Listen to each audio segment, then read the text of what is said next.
Hi, എൻ്റെ YouTube ചാനലിലേക്ക് ഏവർക്കും ഹാർദവമായ സ്വാഗതം. എൻ്റെ ചാനലിനോട് സഹകരിച്ചുകൊണ്ടിരിക്കുന്ന നല്ലവരായ ഓരോരുത്തർക്കും പ്രത്യേകം അഭിനന്ദനം ആദ്യമായിട്ട് തന്നെ അറിയിക്കുകയാണ്. കാരണം നിങ്ങളുടെ ഓരോരുത്തരുടെയും സഹകരണമാണ് എനിക്ക് ഈ ചാനൽ മുമ്പോട്ട് കൊണ്ടുപോകാൻ എന്നെ സഹായിക്കുന്നത്. ഞാൻ ഈ ചാനൽ പ്രധാനമായിട്ടും വയലിൻ പഠിക്കാനൊക്കെ വളരെ അസൗകര്യമുള്ള കുട്ടികൾക്ക് വേണ്ടിയിട്ടാണ് ഈ ചാനൽ പ്രധാനമായിട്ടും ഇട്ടിരിക്കുന്നത്. കാരണം വളരെ ദൂരെ പോയി പഠിക്കാനും അതുപോലെ തന്നെ അടുത്ത അധ്യാപകരില്ലാതെയൊക്കെ വിഷമിക്കുന്ന കുട്ടികളെ ഉദ്ദേശിച്ചാണ് ഞാൻ പ്രധാനമായിട്ടും ഈ ക്ലാസ് യൂട്യൂബ് ചാനൽ തുടങ്ങിയിരിക്കുന്നത്. അതുകൊണ്ട് തന്നെ കർണാടക സംഗീതത്തിന്റെ സിലബസ് പ്രകാരം ഉള്ള നോട്ടാണ് ഞാൻ ഓരോ വീഡിയോയിലും ഇട്ടുകൊണ്ടിരിക്കുന്നത്. സിലബസ് ക്രമത്തിനുള്ള നോട്ടാണ്. അപ്പൊ കഴിഞ്ഞ വീഡിയോയിൽ നമ്മൾ ജണ്ടവരിശ കഴിഞ്ഞു. അത് കഴിഞ്ഞ് അടുത്ത വക്രേണ്ട വരിശയും കഴിഞ്ഞിരുന്നു. ഇന്ന് നമ്മൾ ദാട്ടുവരിശകൾ എന്ന സിലബസിലേക്ക് നമ്മൾ കിടക്കുകയാണ്.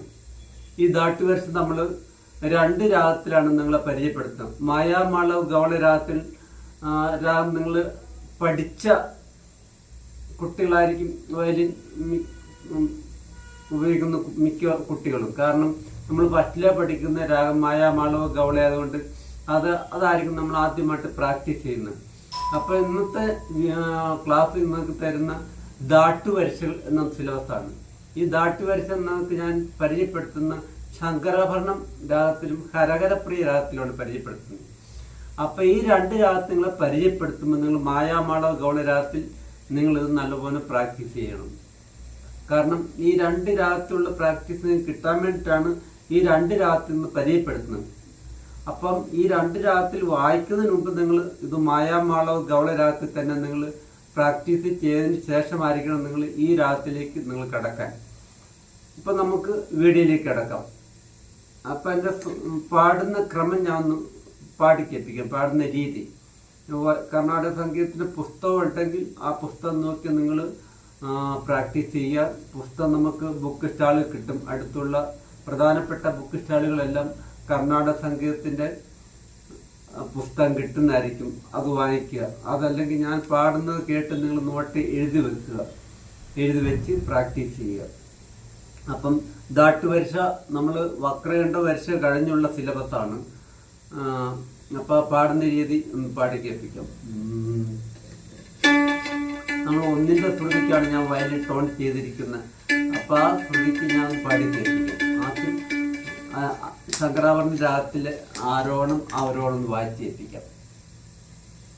ശങ്കരാഭരണ രാഗത്തിനകത്ത് ശങ്കരാഭരണ രാഗം 29ാമത്തെ മേളകർത്താരാഗമാണ്. 29ാമത്തെ അതിന്റെ ഋഷഭം കൂടിയതാണ്, ഗാന്ധാരം കൂടിയതാണ്, മധ്യമം കുറഞ്ഞതാണ്, ദൈവതം കൂടിയതാണ്, നിഷാദം കൂടിയതാണ്.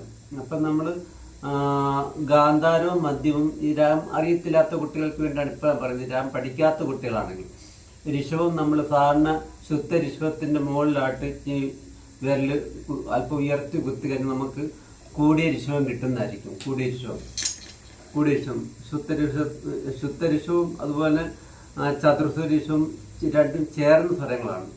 അപ്പൊ അതിന് ചെറിയ വ്യത്യാസം അതിനകത്ത് വരുന്നുള്ളൂ. അതുപോലെ ദൈവതം നമ്മൾ കൂടിയ ദൈവതമാണ്. സാധാരണ ദൈവതവും ചതുർശ്വ ദൈവതവും രണ്ടും ചേർന്ന സ്വരങ്ങളാണ്.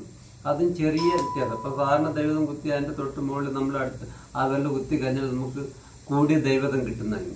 അതുപോലെ നിഷാദം കൂടിയ നിഷാദും ഷഡ്സും ചേർന്നാണ് ഇരിക്കുന്നത്. ഈ നിഷാദത്തിന്റെ താഴെ ചെറിയ കുറഞ്ഞ നിഷാദമുണ്ട്. അപ്പൊ ഈ വെള്ളം നമ്മൾ താത്തി കുത്തി കഴിഞ്ഞാൽ കുറഞ്ഞ നിഷാദായിരിക്കും കിട്ടും. അതുകൊണ്ട് ആ ഇതെല്ലാം അല്പം ഉയർത്തി കുത്തിട്ട് ആ നിഷാദത്തോട് ചേർത്ത് വേണം ഷഡ്സും കുത്തണം. അപ്പൊ നീയും സായും ചേർന്ന, അതുപോലെ തന്നെ ഗായും മായും ചേർന്നാണ് ഇരിക്കുന്നത്. ഞാൻ ഈ വിരൽ കുത്തിരിക്കാൻ ശ്രദ്ധിക്കുക. ഗാന്ധാരവും മധ്യമം ചേർന്നാണ് വരുന്നത്, നിഷാദും ഷഡ്സും ചേർന്നാണ് വരുന്നത്.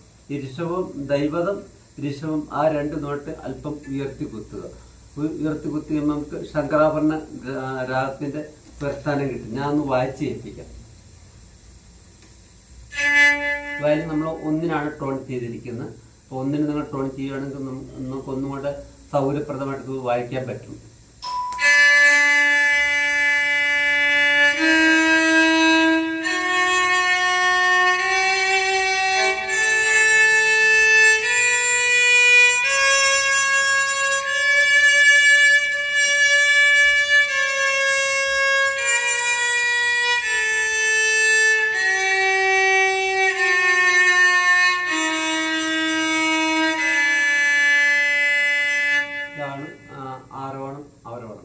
ഞാൻ ഓരോ ലൈനും പാടിയ ശേഷം നിങ്ങൾ വായിച്ചിരിക്കും.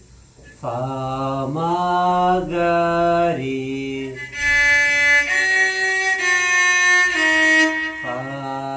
സാരിഗമ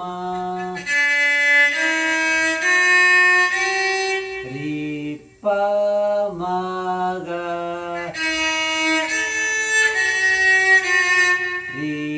റിഗമപ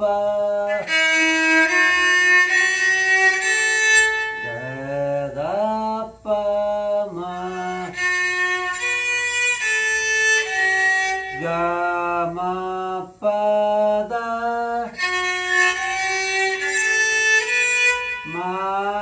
മാനിദപ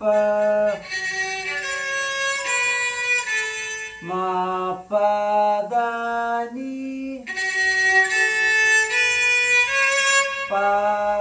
പസനിദ